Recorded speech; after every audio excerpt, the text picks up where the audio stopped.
നമ്മുടെ നാട്ടിലെ കാലാവസ്ഥ അന്തരീക്ഷത്തിന്റെ ചൂട് വർദ്ധിക്കുന്നതുകൊണ്ട് പുറത്തേക്കിറങ്ങുന്നതും സൂര്യപ്രകാശം ഏൽക്കുന്നതുമെല്ലാം വളരെ ശ്രദ്ധയോടെ വേണം എന്ന്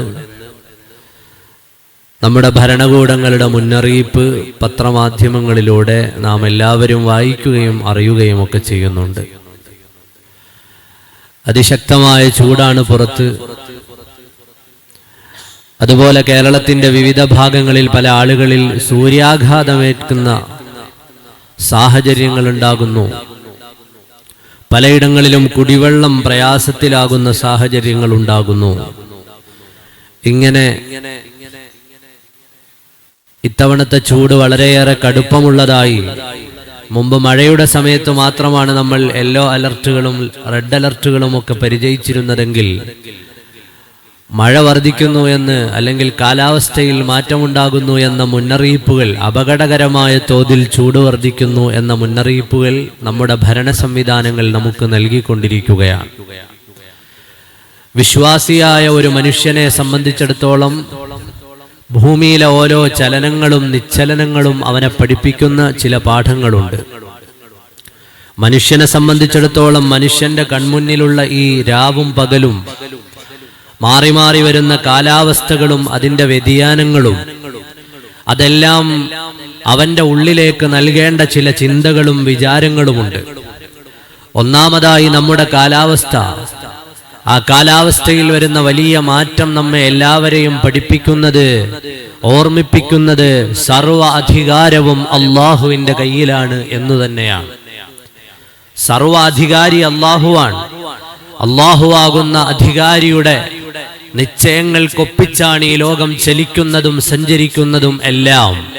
അങ്ങനെ അല്ലായിരുന്നു എങ്കിൽ എനിക്കും നിങ്ങൾക്കും തീരുമാനമെടുക്കാമായിരുന്നു, ഞാൻ താമസിക്കുന്ന ചുറ്റുപാടിൽ അതിൻ്റെ കാലാവസ്ഥ ഇത്ര ഡിഗ്രി സെൽഷ്യസ് മാത്രമേ ആകാവൂ എന്ന് നമുക്ക് തീരുമാനിക്കാമായിരുന്നു. ലോകത്തെ ഒരു ഭരണാധികാരിക്കും അതിനുള്ള അവകാശമില്ല, അതിനുള്ള കഴിവുമില്ല.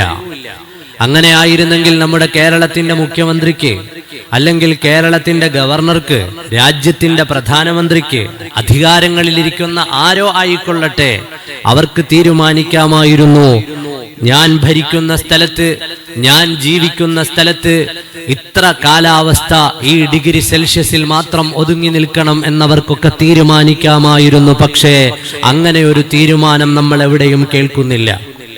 എത്ര വലിയ വികസിച്ച രാജ്യമാണെങ്കിലും അവരവരുടെ ടെമ്പറേച്ചറിനെ അഡ്ജസ്റ്റ് ചെയ്യാനുള്ള കൺട്രോളൊന്നും ആ രാജ്യത്തെ ഭരണാധികാരികളുടെ കയ്യിലില്ല. അങ്ങനെയായിരുന്നെങ്കിൽ നമുക്ക് തന്നെ നമ്മുടെ നാട്ടിലെ കാലാവസ്ഥ അഡ്ജസ്റ്റ് ചെയ്യായിരുന്നു. നമ്മുടെ പഞ്ചായത്തിന്റെ വൈസ് പ്രസിഡന്റ് ഇവിടെ ഉണ്ട്. ഈ പഞ്ചായത്തിൽ ഇത്ര ഡിഗ്രി സെൽഷ്യസ് മതി, ഇത്രയും ചൂട് വേണ്ട എന്ന് മൂപ്പർക്ക് നമുക്ക് റിക്വസ്റ്റ് കൊടുക്കാമായിരുന്നു. അങ്ങനെ വല്ല അധികാരം ഉണ്ടെങ്കിൽ നമുക്ക് MLA യോ മന്ത്രിയോ ഒക്കെ സ്വാധീനിക്കാമായിരുന്നു. അങ്ങനെ ഒരു അധികാരവും ആർക്കും കൊടുത്തിട്ടില്ല. ലോകത്തിന്റെ വിവിധങ്ങളായ രാജ്യങ്ങളും ഭാഗങ്ങളും നോക്കൂ. ചില ഭാഗങ്ങളിൽ ശക്തമായ ചൂടും ചില ഭാഗങ്ങളിൽ ശക്തമായ തണുപ്പും അനുഭവപ്പെടുന്നു. ഒരു രാജ്യത്തെയും ഭരണാധികാരിക്കോ അധികാരിക്കോ ആ രാജ്യത്തിന്റെ കാലാവസ്ഥയെ നിയന്ത്രിക്കുവാനുള്ള സംവിധാനങ്ങളില്ല. അതെല്ലാം പഠിപ്പിക്കുന്നത് മാറി മാറി വരുന്ന ചൂടും തണുപ്പും വെള്ളപ്പൊക്കവും മഴയും കാലാവസ്ഥകളുടെ വ്യതിയാനങ്ങളും എല്ലാം ഈ പ്രപഞ്ചത്തിനൊരധികാരിയുണ്ടെന്നും അവന്റെ തീരുമാനമാണ് നടപ്പിലാകുന്നതെന്നും നമ്മളോട് പറയുകയാണ്. ഇവിടെ കാണുന്നതെല്ലാം അവന്റെ തീരുമാനങ്ങൾക്കൊപ്പിച്ചാണ്. അല്ലാഹു ആകുന്ന സൃഷ്ടാവിന്റെ തീരുമാനങ്ങൾക്കും കൽപ്പനകൾക്കും ഒപ്പിച്ചുകൊണ്ട് തന്നെയാണ് ഇവിടെ ഇതെല്ലാം നടന്നുകൊണ്ടിരിക്കുന്നത് എന്ന് നമുക്കെല്ലാവർക്കും അറിയാം. വഹുവല്ലദീ ഖലഖൽ ലൈല വന്നഹാർ വശംസ വൽ ഖമർ കുല്ലും ഫീ ഫലകിൻ യസ്ബഹൂൻ. അല്ലാഹു ആകുന്ന സൃഷ്ടാവിന്റെ തീരുമാനങ്ങൾക്കനുസരിച്ചാണ് ഇവിടെ രാവും പകലും ഉണ്ടാകുന്നത്. ചൂടും തണുപ്പും രാവും പകലും സൂര്യനും ചന്ദ്രനും എണ്ണിയാലൊടുങ്ങാത്ത ഈ പ്രപഞ്ചത്തിന്റെ നിലനിൽപ്പിനാവശ്യമായ സംവിധാനങ്ങളുടെ എല്ലാം കൈകാര്യകർത്താവ് തബാറകല്ലദീ ബിയദിഹിൽ മുൽക്കു വഹുവ അലാ കുല്ലി ശൈഇൻ ഖദീർ. മാറി മാറി വരുന്ന കാലാവസ്ഥകൾ അല്ലാഹുവിനെ നമ്മെ ഓർമ്മപ്പെടുത്തി തരുകയാണ്. ചൂടും തണുപ്പും അല്ലാഹുവിനെ അടയാളപ്പെടുത്തുകയാണ്.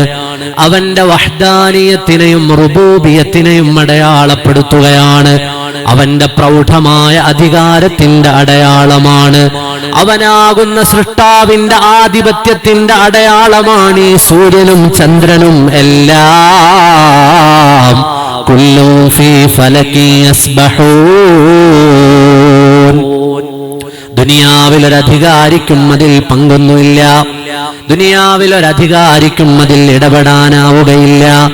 അല്ലാഹു തആല സംവിധാനിച്ചു വെച്ചതുപോലെയാണിതെല്ലാം നടന്നുകൊണ്ടിരിക്കുന്നത്. ആ ചിന്തയാണ് ഒന്നാമത് നമ്മുടെ കൽബിലേക്ക് വരേണ്ടത്. രണ്ടാമതോ, ഈ ചൂട് നമുക്ക് താങ്ങാനാകുന്നില്ലല്ലോ. വളരെ വലിയ ദൂരത്തു നിൽക്കുന്ന സൂര്യൻ, ആ സൂര്യനിൽ നിന്ന് പ്രവഹിക്കുന്ന ചൂട് നമുക്ക് താങ്ങാനാകുന്നില്ലല്ലോ. ഈ ചൂട് നമ്മുടെ കൽബിലേക്ക് കൊണ്ടുവരേണ്ടത് പരലോകത്തെ കുറിച്ചുള്ള ഓർമ്മയാണ്. പരലോകത്തെ കുറിച്ചുള്ള ശിക്ഷകളെ കുറിച്ചുള്ള ഓർമ്മയാണ്. കാരണം ഇവിടെ ചൂടുണ്ടായാൽ അതിനെ പ്രതിരോധിക്കാനുള്ള വഴികളുണ്ട്. ചൂടുണ്ടായാൽ നമുക്ക് തണുപ്പ് തരാനുള്ള മാർഗങ്ങളും അല്ലാഹു പടച്ചു തന്നിട്ടുണ്ട്. വല്ലാഹു ജഅല ലക്കും മിമ്മാ ഖലഖ ളിലാലാ വജഅല ലക്കും മിനൽ ജിബാലി അക്നാനാ وجعل لكم سرابيل تقيكم الحر وسرابيل تقيكم بأسكم. പരിശുദ്ധ ഖുർആൻ അത് പറഞ്ഞു തരുകയാണ്. അല്ലാഹു സൃഷ്ടിച്ച വസ്തുക്കളിൽ നിന്നവൻ നിങ്ങൾക്ക് തണലുകൾ തരുന്നു. തണൽ തേടി അഭയം തേടി ഇരിക്കാനുള്ള സാഹചര്യങ്ങൾ അല്ലാഹു ഒരുക്കി തന്നിട്ടുണ്ട്. വല്ലാഹു ജഅല ലക്കും മിമ്മാ ഖലഖ ളിലാലാ. ഇവിടെ ചൂട് മാത്രമല്ല, ആ ചൂടിനെ തടയാനുള്ള വഴിയും അല്ലാഹു തന്നിട്ടുണ്ട്. ചൂടുണ്ടാകുമ്പോൾ ഉപയോഗിക്കാനുള്ള ഉപകരണങ്ങളും അവൻ തന്നിട്ടുണ്ട്. നമ്മളെല്ലാവരും ഇന്ന് മനോഹരമായ പള്ളിയുടെ ഉള്ളിൽ തണുപ്പ് അനുഭവിച്ചുകൊണ്ട് എയർ കണ്ടീഷന് കീഴിലിരുന്ന് ജുമുഅ കേൾക്കുന്നവരാണ്, ജുമുഅയ്ക്ക് വന്നെത്തിയവരാണ്. ഓ മുഅ്മിനേ, ഖുർആൻ പറഞ്ഞു തരുകയാണ്, നിങ്ങൾക്ക് ചൂട് അനുഭവപ്പെട്ടാൽ അതിൽ നിന്ന് രക്ഷ പ്രാപിക്കാനുള്ള വഴികളും അല്ലാഹു തുറന്നു നൽകിയിട്ടുണ്ടെന്ന് പരിശുദ്ധ ഖുർആൻ. ചൂടുകളിൽ നിന്ന് നിങ്ങളെ സംരക്ഷിക്കുന്ന ഉടുപ്പുകളും ഉടയാടകളും വസ്ത്രങ്ങളും നിങ്ങൾക്ക് അഭയം തേടാനുള്ള മാർഗങ്ങളും അല്ലാഹു തആല ഇവിടെ നൽകിയിട്ടുണ്ട്. എന്നാൽ പരലോകത്തെത്തിയാലോ,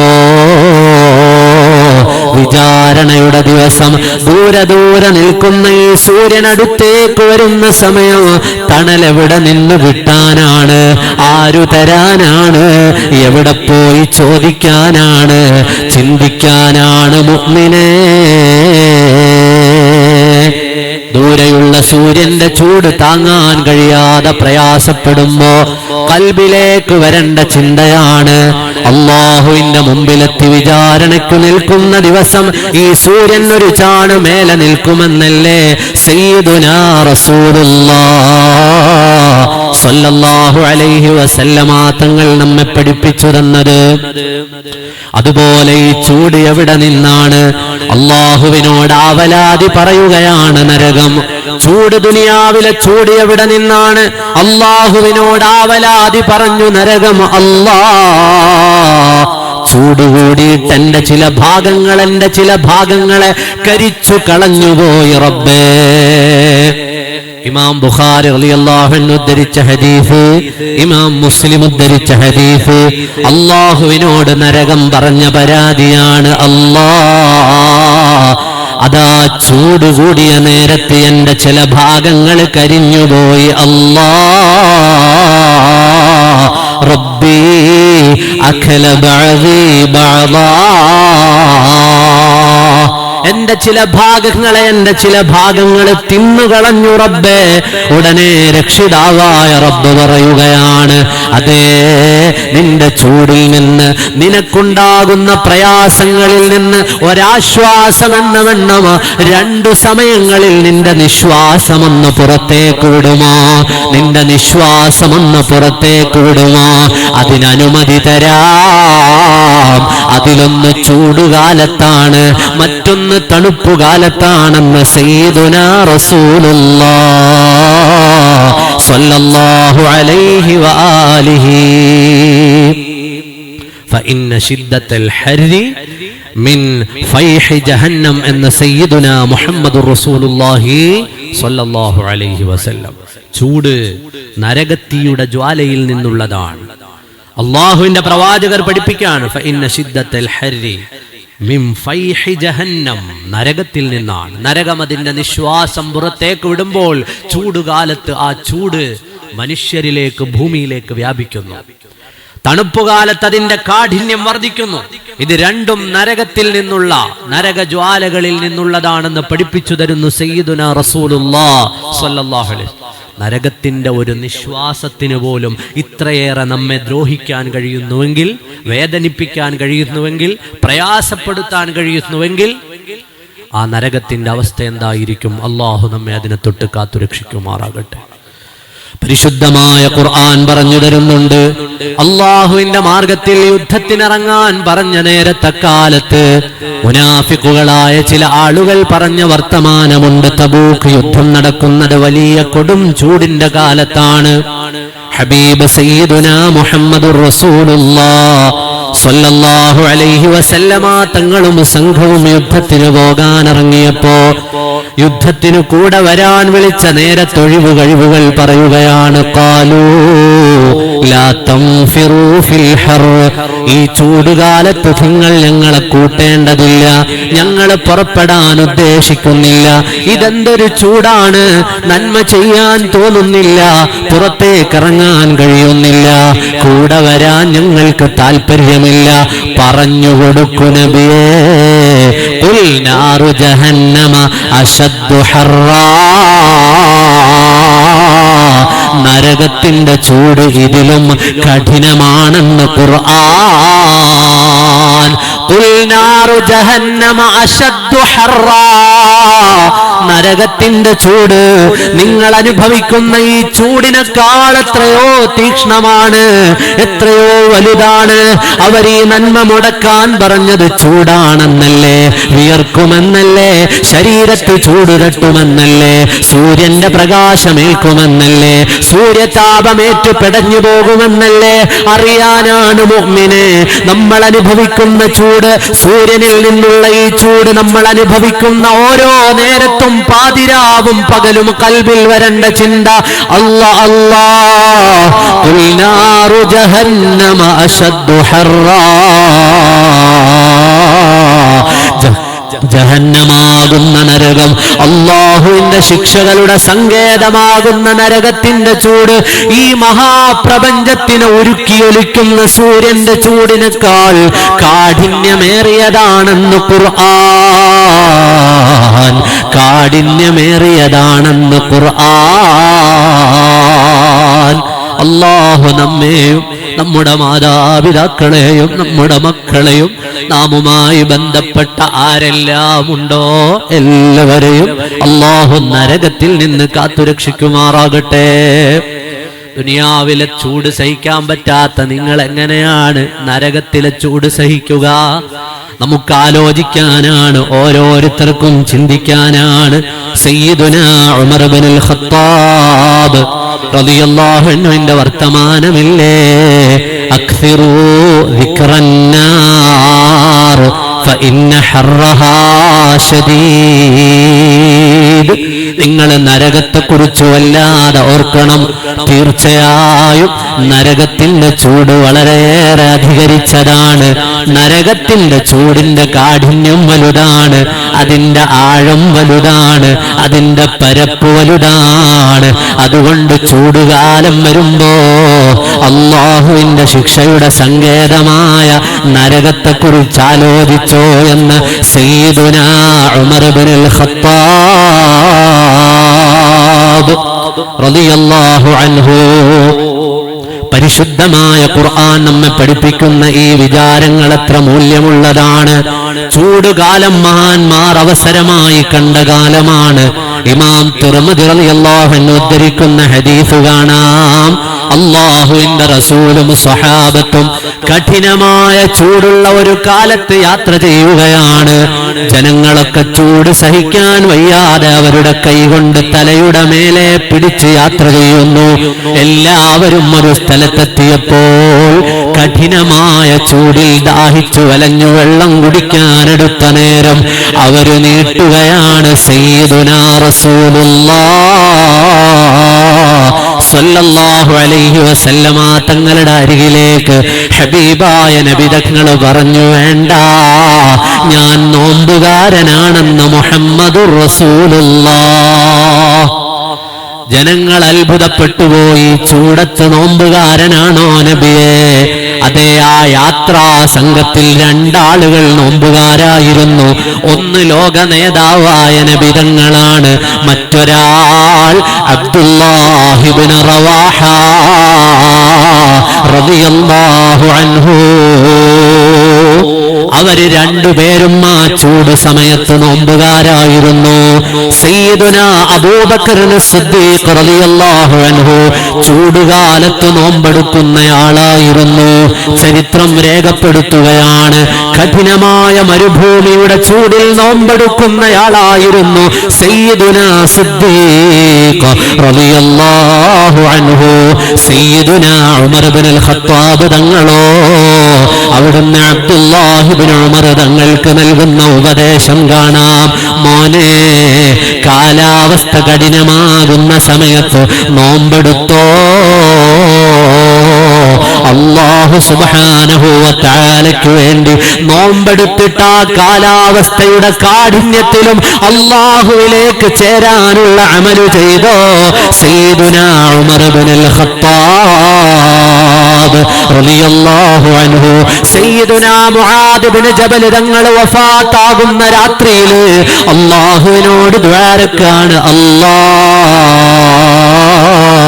എന്നെ നീ സ്വീകരിക്കണേ അല്ലാ. തന്റെ ജീവിതം ദുനിയാവിൽ അവസാനിക്കുന്ന നേരമാണ്.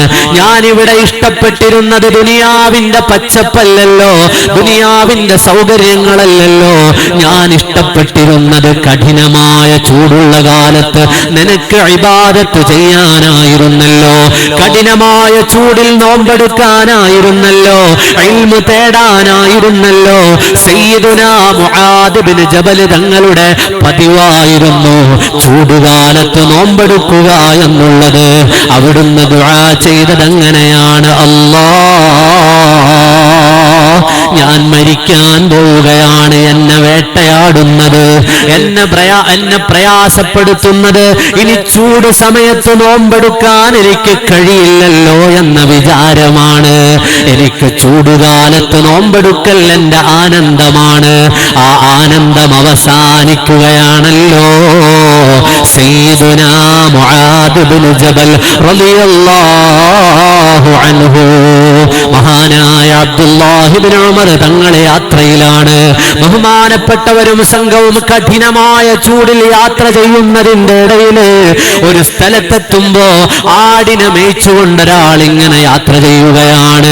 അവരെല്ലാവരും ആ ചൂടിന്റെ കാഠിന്യം കാരണം വെള്ളം കുടിക്കാനിരുന്നപ്പോ, ഭക്ഷണം കഴിക്കാനിരുന്നപ്പോ അയാളെ വിളിക്കുകയാണ്, വരൂ സഹോദരാ, ഞങ്ങളുടെ ഭക്ഷണത്തിൽ പങ്കുചേരാ, വെള്ളം കുടിക്കാം.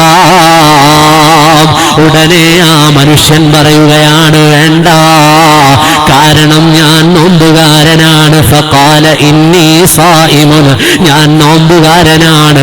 ഉടനെ അബ്ദുല്ലാഹി ഇബ്നു ഉമർ തങ്ങൾ ചോദിക്കുകയാണ്, ഇത്ര കഠിനമായ ചൂടിൽ നോമ്പെടുക്കാണോ? ആ മനുഷ്യൻ പറഞ്ഞു, ചെല്ലാനുള്ളൊരു ദിവസമില്ലേ, പോകാനുള്ളൊരു ദിവസമില്ലേ, അയ്യാമുൽ ഖാലിയ, ചൂട് പതഞ്ഞു പൊങ്ങുന്ന വയറ്റിലൊന്നുമില്ലാത്ത, കഴിക്കാൻ ഭക്ഷണം കിട്ടാത്ത, കുടിക്കാൻ വെള്ളം കിട്ടാത്തൊരു മഹ്ശറയില്ലേ അബ്ദുല്ലാഹി ഇബ്നു ഉമറേ, എനിക്കിവിടുത്തെ ചൂടൊരു പ്രശ്നമല്ല. തണുത്ത വെള്ളം കുടിക്കാനെടുത്ത നേരത്ത് മഹാനായ അബ്ദുല്ലാഹി ഇബ്നു ഉമർ തങ്ങൾ കരയുകയാണ്. കരയുന്നതെന്തിനാണ്? നാളെ നരകത്തിലെത്തിയാലോ മാന്യമായൊരു വെള്ളവും തണുത്ത വെള്ളമൊന്നും അവിടെ ഇല്ലെന്നല്ലേ ഖുർആൻ പറഞ്ഞത്. ലാ ബാരിദിൻ വലാ കരീം. നരകവാസികളായ ആളുകൾക്ക് ഇന്നല്ലാഹ ഹറമഹുമാ അലൽ കാഫിരീൻ.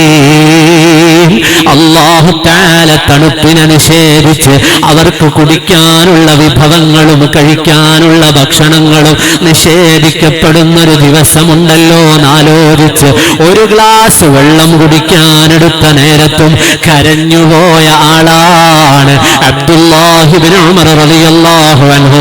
ബഹുമാനപ്പെട്ട അബൂ ദർദാ തങ്ങള് വസിയ്യത്ത് ചെയ്യുകയാണ് സ്വഹാബത്തിനോട്, നിങ്ങൾ നോമ്പെടുത്തോ,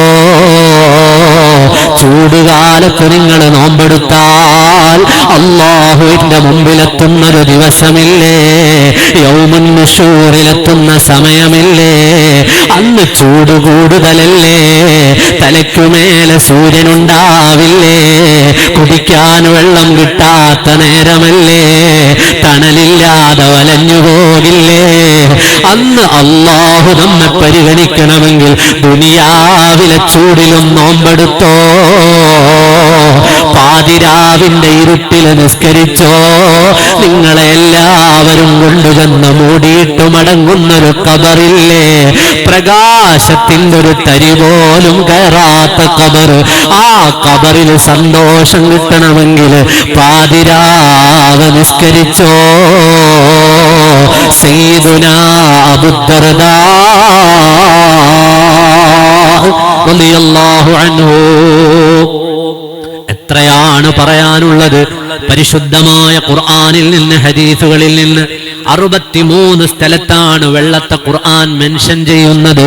അല്ലാഹു ചെയ്തൊരു വലിയ അനുഗ്രഹമല്ലേ നമുക്കൊക്കെ കിട്ടുന്ന ജലം, വെള്ളം.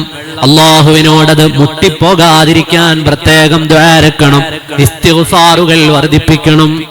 ഒരു സമൂഹത്തിന് മഴ ലഭിക്കണമെങ്കിൽ അവർ ചെയ്യേണ്ടത് അല്ലാഹുവിനോട് പശ്ചാത്താപം അധികരിപ്പിക്കണം. ഫഖുൽതു ഇസ്തഗ്ഫിറൂ റബ്ബക്കും ഇന്നഹു കാന ഗഫാറാ യുർസിലിസ് സമാഅ അലൈക്കും മിദ്റാറാ. നന്നായി ഇസ്തിഗ്ഫാർ ചൊല്ലണം. അതുപോലെ തെറ്റുകളിൽ നിന്ന് വിട്ടുനിൽക്കണം. കാരണം അല്ലാഹു റഹ്മത്ത് ചെയ്യേണ്ടതാണല്ലോ. ധാരാളമായി സയ്യിദുനാ റസൂലുള്ളാഹി സ്വല്ലല്ലാഹു അലൈഹി വസല്ലമ തങ്ങളുടെ മേലെ സ്വലാത്തു ചൊല്ലണം. അത് നിങ്ങൾക്ക് റഹ്മത്തുണ്ടാകാനുള്ള കാരണമാണ്. ഹബീബായ നബി തങ്ങൾ ജനിക്കുന്നതിന് മുമ്പ് മക്കയിൽ വരൾച്ചയുണ്ടാകുമ്പോ മഹാനായ അബ്ദുൽ മുത്തലിബിനെ കൂട്ടിപ്പോയിട്ടാണ് ജനങ്ങൾ ദ്വാരുന്നത്. അബ്ദുൽ മുത്തലിബിനെ കൂട്ടിപ്പോയിട്ടാണ് ജനങ്ങൾ അല്ലാഹുവിനോട് ദുആ ചെയ്തത്. അബ്ദുൽ മുത്തലിബിനെ മുൻനിർത്തി ദ്വാരുന്നത് ചരിത്രത്തിൽ കാണാം.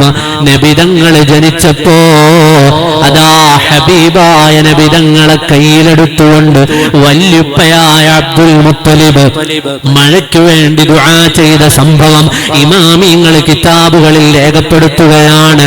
വഅബിയാള യസ്തസ്ഖൽ വമാമു ബിവജ്ഹിഹി സിമാലുൽ യതാമാ ഇസ്മത്തുൽ ലിൽ അറാമിലി.